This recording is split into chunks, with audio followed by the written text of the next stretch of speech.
Malachim Alef, 1 Kings, chapter 2. The time came near for David to die, so he commissioned Shlomo his son as follows.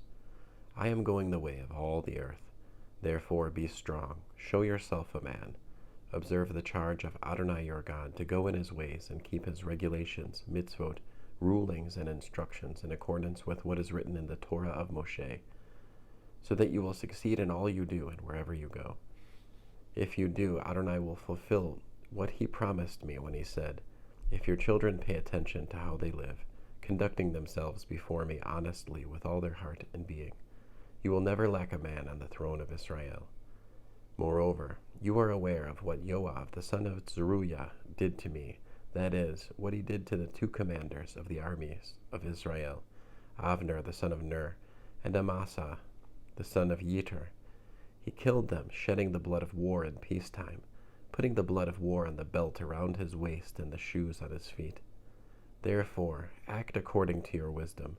Don't let his gray head go down to the grave in peace. But show kindness to the sons of Barzillai the Giladi.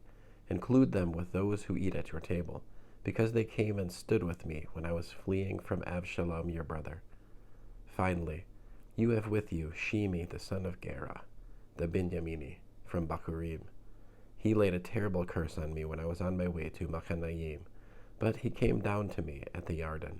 So I swore to him by Adonai that I would not have him put to death with the sword. Now, however, you should not let him go unpunished. You are a wise man, and you will know what you should do to him. You will bring his gray head down to the grave with blood. Then David slept with his ancestors and was buried in the city of David.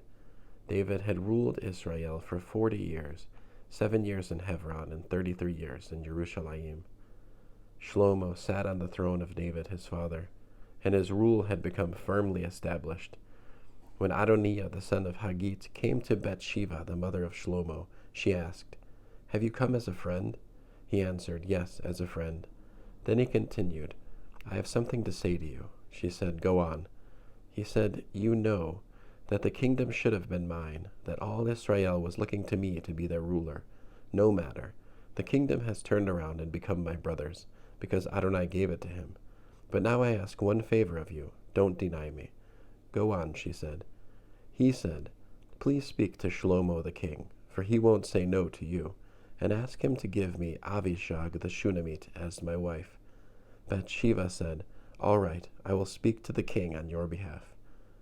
So Bathsheba went to King Shlomo to speak to him on behalf of Adonijah. The king rose to meet her and bowed down to her. Then he sat down on his throne and had a throne set up for the king's mother, so that she sat at his right. She said, I am asking one small favor of you. Don't deny me. The king said to her, Ask, mother. I won't deny you. She said, Let Abishag the Shunammite be given to Adonijah your brother as his wife.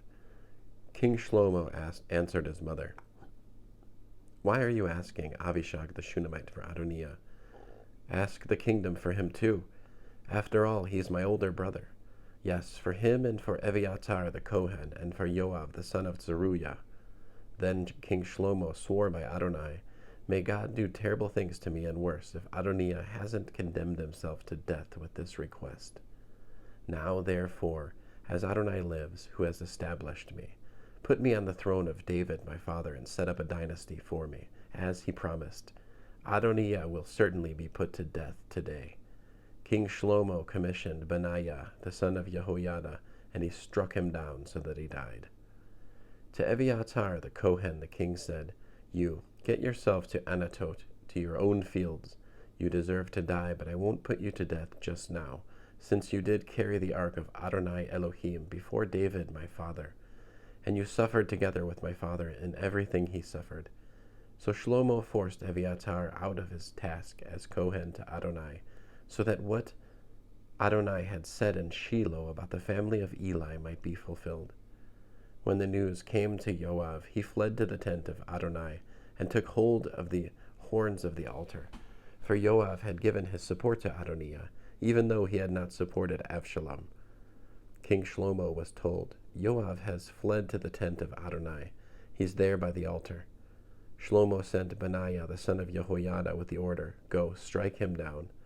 Benaiah came to the tent of Adonai and said to him, "The king says, 'Leave.'"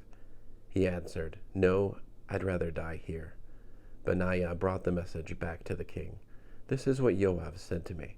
The king answered him, "Do what he said. Strike him down and bury him. In this way you will take away from me and my father's family the blood which Yoav shed for no reason. Adonai will bring his blood back on his own head because he struck down 2 men more righteous and better than he. He killed them with the sword without my father David's awareness. Avner the son of Ner, commander of the army of Israel, and Amasa the son of Yeter, commander of the army of Yehuda. In this way their blood will return on the head of Yoav and his descendants forever. But for David, his descendants, his family, and his throne there will be peace forever from Adonai."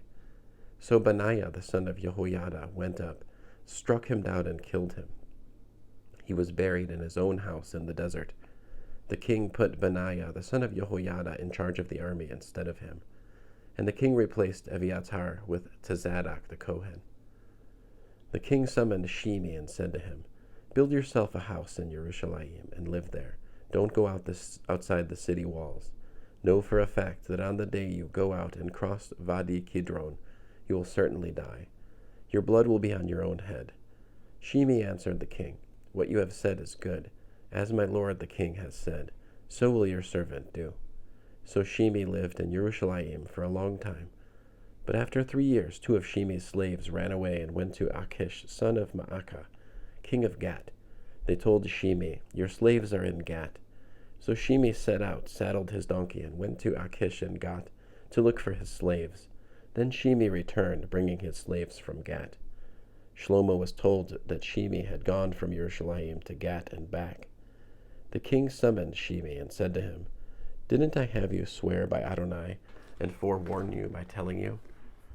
Know for a fact that on the day you leave and go anywhere outside the city, you will certainly die?" And you answered me, "What you're saying is good, I hear it. Why then haven't you kept the oath of Adonai and the mitzvah I charged you with?" Moreover, the king said to Shimei, "You know in your own heart all the terrible things you did to David my father. Therefore Adonai will bring back your wickedness on your own head. But King Shlomo will be blessed, and the throne of David will be established before Adonai forever." So the king gave the order to Benaiah the son of Jehoiada, and he went out and struck him down so that he died. Thus the kingdom was established in Shlomo's hands. End of Malachim Alef, chapter 2.